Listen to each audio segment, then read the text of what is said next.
Hey guys, it's Jake Mace with learnfromjake.com, and the king of all Chinese Kung Fu weapons is not the bow staff, it's not the sword, it's not the broadsword or the knife. In reality, true traditional Chinese martial artists know the king of all long weapons is the Qiāng, or the spear.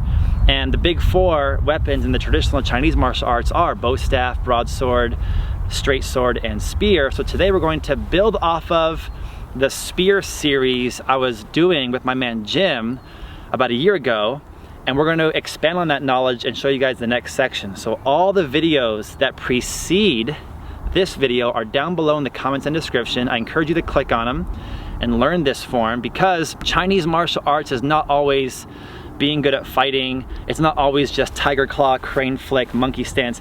There's actual sequences that are very traditional that are needed to learn by you guys to not only build your bodies, but also to build your flow and also to build your mind.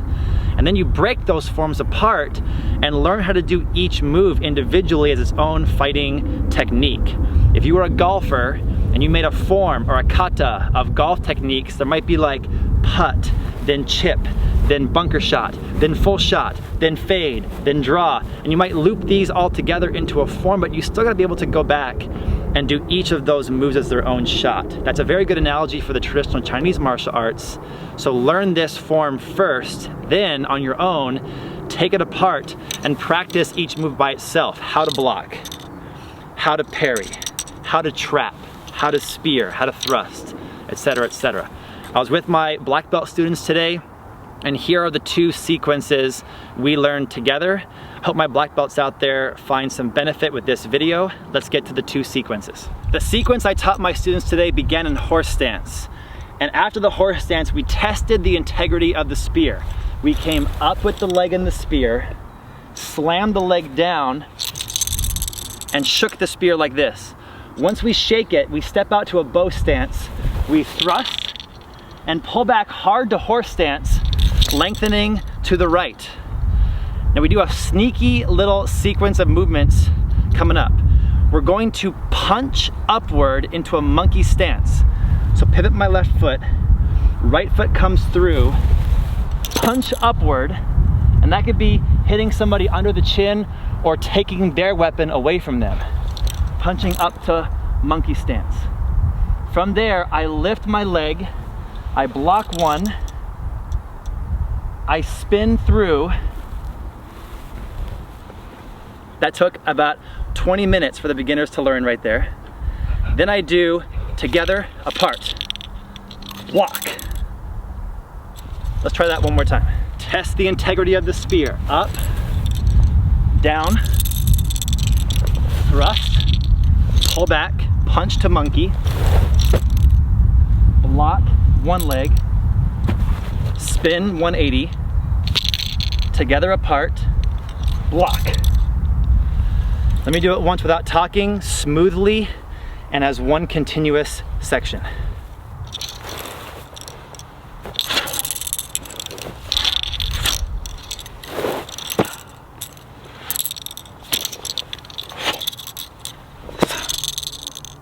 After we punch up to monkey, block on one leg, change the grip of the spear as we spin and block. We come down to horse stance and gnaw down this way. We chaw and thrust, pull back this way here, and then we step back twice. Right leg goes back first, shake the spear. Left leg goes back second, shake the spear. Then step forward and rip from groin to mouth.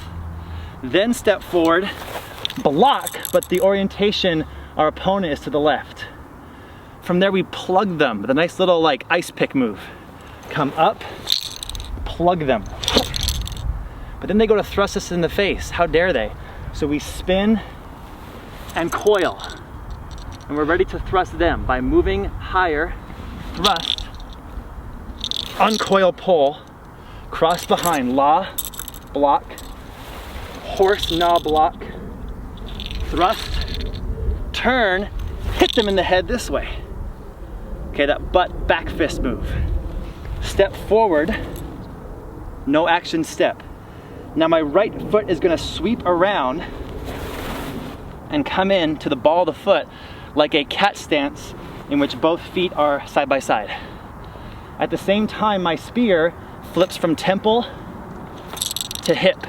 It's a little bit of a block. My opponent goes to thrust me in the face. I blocked their thrust, and now I'm ready to take my right foot and thrust them right in the neck. But it got stuck, I can't pull it out. I need hips. I pull the spear out, rip it back. No action, step again. Cross behind, la, na, cha, and back. And that was the first sequence I showed them today. Let me do this for you guys one time without talking, but still very slow instructional speed, trying to be choppy so I can show you guys each of the moves.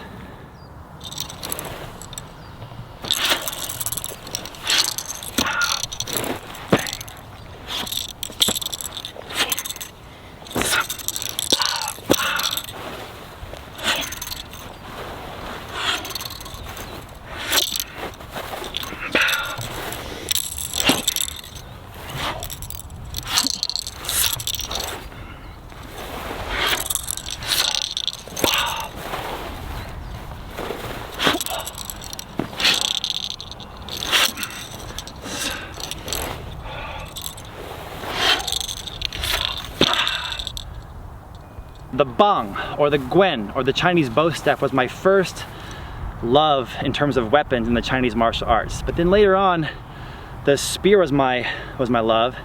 And then I love the chain whip most. It's the most complex and fun. So I love chain whip, spear, and staff. And I hope you guys learn these movements and practice them on your own.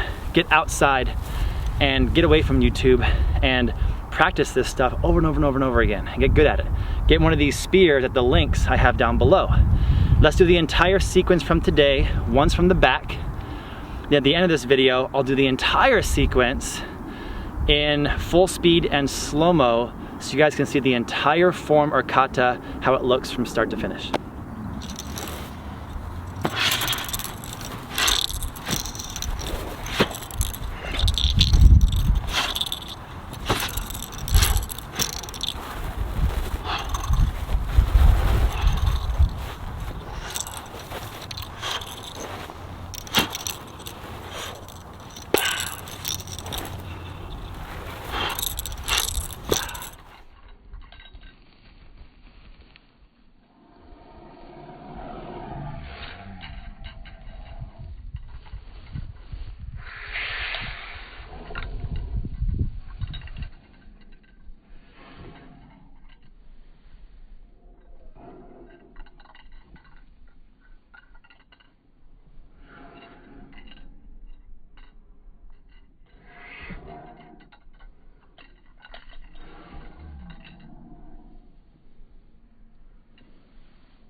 We're back here at the end of the lesson, part one of this particular spear fighting training set.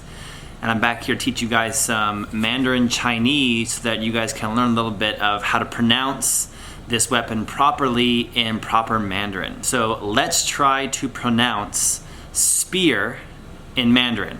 So repeat after me. Say Qiāng. One more time. Say Qiāng. So you can't say Qiāng, and you can't say Qiāng, and you can't say Qiāng. You have to say Qiāng, just like that. Qiāng, first tone. And in the pinyin, which is the transliteration of the Chinese characters into the phonetic alphabet, we say Qiāng, first tone. Let me flip the camera around right now so you guys can see how it looks in pinyin, and also how we write Qiāng in the 简体字, the simplified characters that they use throughout China. All right guys, so we have spear, we have pinyin, which is the transliteration of Chinese characters, and it's Qiāng with first tone. And the written 简体字, the Chinese characters for Qiāng, starts with the tree like we had before with the bow staff. And that's the proper stroke order. 1, 2, 3, 4. Then we make a roof of a house. We go one this way, coming down here, another one shooting out, and that's the roof of our house. Then we have one character that does 2 strokes. It has 1, it comes down and then up. Then it has another stroke that comes around here and hooks up at the end. And that's how we do the proper stroke order for Qiāng.